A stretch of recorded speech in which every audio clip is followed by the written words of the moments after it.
ሰው የሰውን ፍየል ሲገድል አይታችሁ ታውቃላችሁ? አታውቁም። በጣም ይጠነቅቃል። ሰውን ለመግደል ግን አሁን በጣም ቀላል ሆኗል። ለዚያውም በማይረባ ነገር ቦታቸውን ፌስቡክ ላይ ተለቁ እየሳቁ እየተሳለቁ እንዲህ እግሩን ረግጠውት ያርዱታል። ሰውየው እያለ ይጨዋል። ሌላኛው ደግሞ ልክ እንዲሁ በሴት ተጣልተው ምናምን ሲሉ አየሁኝ። ሐቂቃውን አላህ አለም፣ አላህ ይወቀው።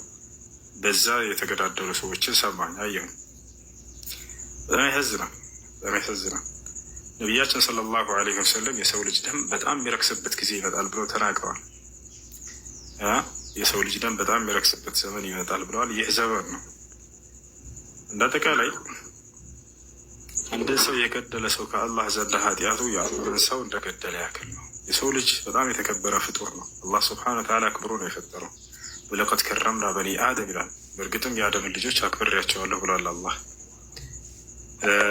በሌላ ቦታ ላይ ምን አጅሊ ዛሊከ ከተብና ዐላ በኒ እስራኢል አነሁ መን ቀተለ ነፍሰን ቢገይሪ ነፍስ አው ፈሳድን ፊል አርድ ፈከአነማ ቀተለ ናሰ ጀሚዓ ወመን አሕያሃ ፈከአነማ አሕያ ናሰ ጀሚዓ ይላል። የአንድን ሰው ነፍስ ያጠፋ የዓለምን ሰው ነፍስ እንዳጠፋ ይቆጠራል አለ አላህ። ሰው ነው ያለው። ሙስሊም፣ ክርስቲያን፣ አማራ፣ ኦሮሞ፣ ትግሬ አላለም። ሰው የአንድን ሰው ነፍስ ያጠፋ የዓለምን ሰው ነፍስ እንዳጠፋ ነው አለ። የአንድን ሰው ነፍስ ከሞት የታደገና ያዳነ ደግሞ ያተረፈ የዓለምን ሰው ነፍስ እንዳተረፈ ነው አለ። ሰው ነው ያለው አሁን። ስለዚህ አላህን ፍሩ ባካቸው። አላህን ፍሩ። የሰው ልጅ ነፍስ በጣም የተከበረ ነው። ሑርመት ደም አልኢንሳን አዕዘም ዐንደ አላህ ምን ሑርመት ልካዕባ። የአንድ ሰው ደም ክብሩ ከአላህ ዘንድ ከካዕባ በላይ ነው ክብሩ። ካዕባ ከዚህ ዓለም በላይ ትልቁ ክብር ያለው እርሱ ነው አላህ ዘንድ። የሰው ልጅ ነፍስ ደግሞ ከእርሱ በላይ ነው ፈጣሪ ዘንድ። እና ባካቸውን ተው። ይህ ምንም ጥሩ ነገር አይደለም። ተጣላህ አይደለ? አልተግባባህም አይደል? ያን ነገር ወይ በሽምግልና መፍታት ወይ በሌላ ነገር መፍታት። እንዲህ መገዳደሉ ደረጃ ላይ መድረስ ይሄ ተገቢ አይደለም በፍጹም። የወንድሙን ደም ራሱ ያኔ በሴት ምክንያት አፈሰሰ የሚል የሰማት በጣም ያሳዝናል። ለዚህ ትውልድ ግን ጭካኔውን ምንድን ያስተማረው? ለእናቴ አንድ ልጅ ነኝ አትግደለኝ እያለው ወገናችሁት ቪዲዮን አንዴ ልመርቃችሁ ገስት ላይ ሆናችሁ ጀግና በርታ ብላችሁ ያሳረዳችሁት በዚህ አልበቃ ብሎት ነፍሱ ቶሎ ሳይወጣለት ሲቀር በጀርባው ገልብጠውና የዘራችሁት ሁሉ ብኩን ይሁን ዘራ ይውጣላችሁ። እግዚአብሔር አምላክ ዘረ ማንዘራችሁ ሳይቀር እንደ ዳይኖሰር ከዚህ ምድር ያጥፎ። ዘመናችሁ ሁሉ የሐዘን ይሁን። ከፊት ለፊታችሁ እንባ ይጥፋ። ቀሪ ዘመናችሁ የአልጋ ቁራኛ ሁኑ። ይህን የመሰለ ልጅ ለእናቴ አድነኝ ወንድም ያለው ለእናቴ አድነኝ ሊቃን የለኝም። የት ናችሁ የኦሮሞ ልጆች? የት ናችሁ የኦሮሞ ቲክቶኮች?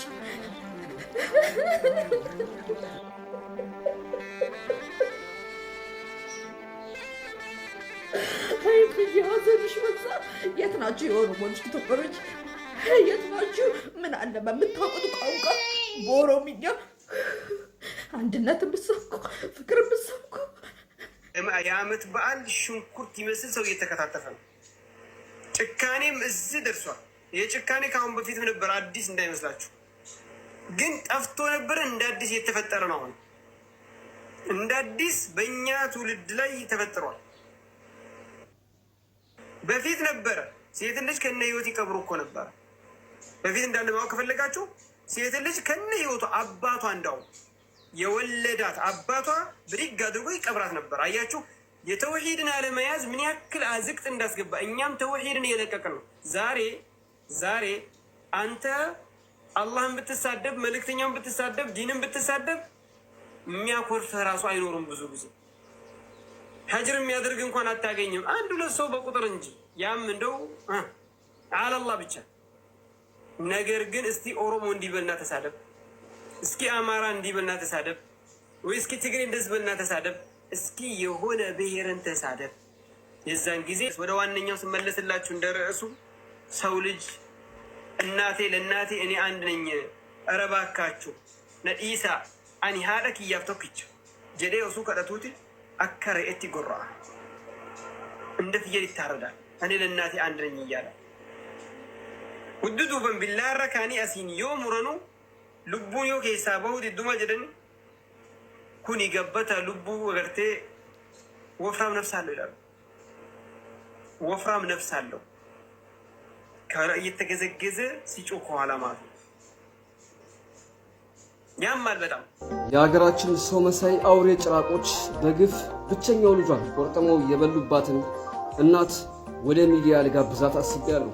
የምንረዳት የምናግዛት ከሆነ ትንሽዬ ቤት ተከራይታ እንደምትኖር ደርሼበታለሁ። ሀዘኗንም 5 ሰው ብቻ ነው የተካፈላት።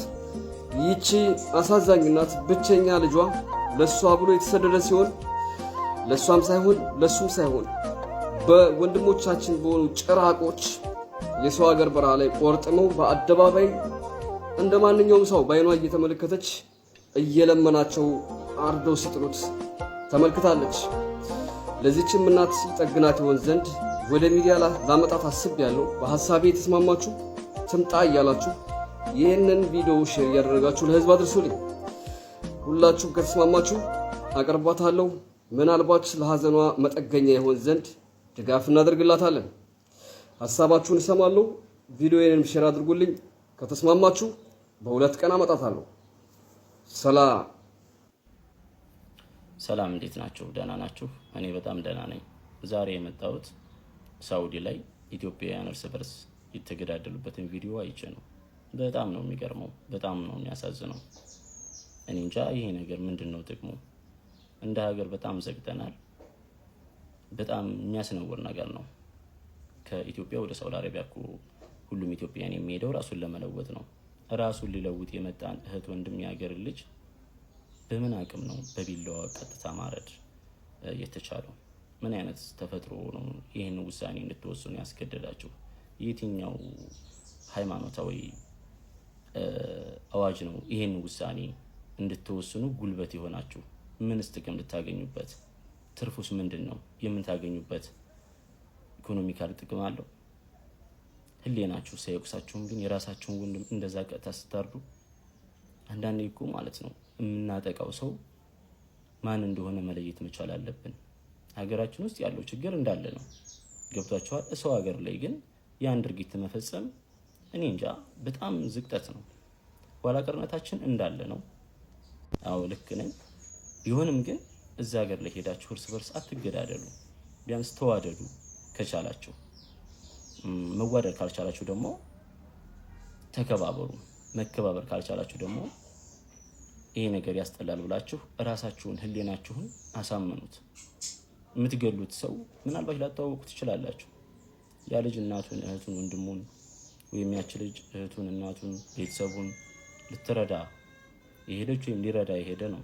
መቼም ራሳቸውን ለመለወጥ ነው እዚህ ሀገር የሚገደው እንጂ ለመገዳደል ብሎ ሳውዲ አረቢያ ድረስ የሚሄድ የለም።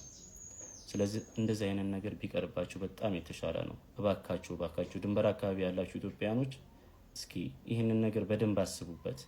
በቃችሁ በሉት ለአንዴና ለመጨረሻ ጊዜ ማለት ነው። አመሰግናለሁ። ቤቴን ፎሎ እያደረጋችሁ ኮፒ ሊንክም አድርጉት። ማለት ፎሎወሬ በጣም እየቀነሰብኝ ስለሆነ ነው። መልካም ጊዜ ይሁንላችሁ። ቴንክዩ። ፈቃድልኝ እያለ እየለመነው እንዴት ሰው ጨክኑ። እሱን ፈጣሪ እኔ እንጃ ፈጣሪን ያውቃሉ። ግን ፈጣሪን ቢያውቁ እኔን ፈጣሪ ፈጥሮኝ እዚህ ምድር ላይ እንድኖር እድሉን ሰጥቶኝ እኔ ሌላን ሰው እንዳይኖር ስከለክል እኔ እንድኖር የፈቀደልኝ ፈጣሪ እያለ እኔ ፈጣሪ ነውኝ የሰው ልጅ እንድኖር መኖር ፈልጎ እየለመነኝ አትኖርም ብዬ ስገለ አይምሮዬ ላይ ተቀረጸ ቢባል አይሻለኝም? ምን ተፈጥሮ ነው አቡዬ? እርስ በርስ እየተራረዱ ላይፍ ላይ እንግዲህ ሰርች አድርጋችሁ እዩ። እኔ አይምሮዬ ታሟል። በቃ ውጣና የራስ ምታት ኪኒን ወስጄ ለመተኛት ልሞክር። በጣም ያሳዝናል። ሰርች እንዴት እናርግ? እኔ እንዴት ብዬ እነግርሻለሁ እናቴ?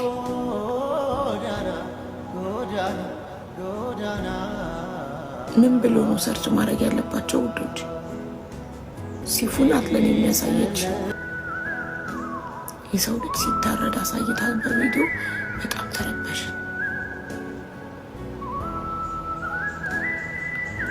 የምትስቂው ግን ሴትም ሆኚ ወንድ ፈጣሪ ጥርስሽን ያርግፈው። የሰው ነፍስ እየረገፈ አንቺ ትስቂያለሻል።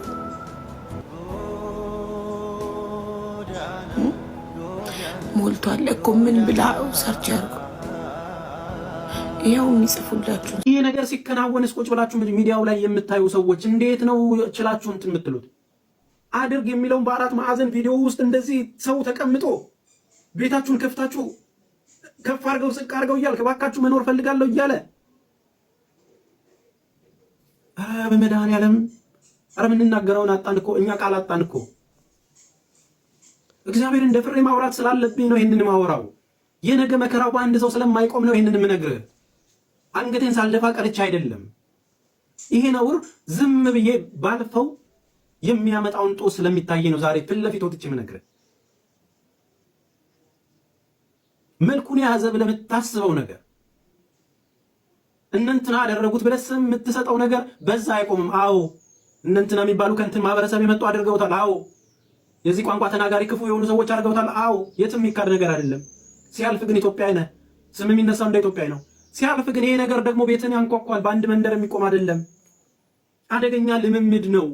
የሰው ልጅ ክቡር የሆነውን በአላህ ስራ በእግዚአብሔር ፍጥረት በእጁ በራሱ አምሳል የተፈጠረውን ክቡር ሰው ለመኖር ሰርቫይቭ የሚያደርግን እድል ባገኙ ጉልበተኞች ብቻ አንገቱ ተዘግዝጎ ሲታረድ መናገር ካልቻልክ አንተ የሰው ፍጡር አይደለም። አንተ የሰው ፍጡር አይደለም። ያንን ያደረገውን ነገር ባደረገው ልክ ለማስቀጣት እንቅልፍ የምታጣ ካልሆነ አንተ የሰው ፍጡር አይደለም።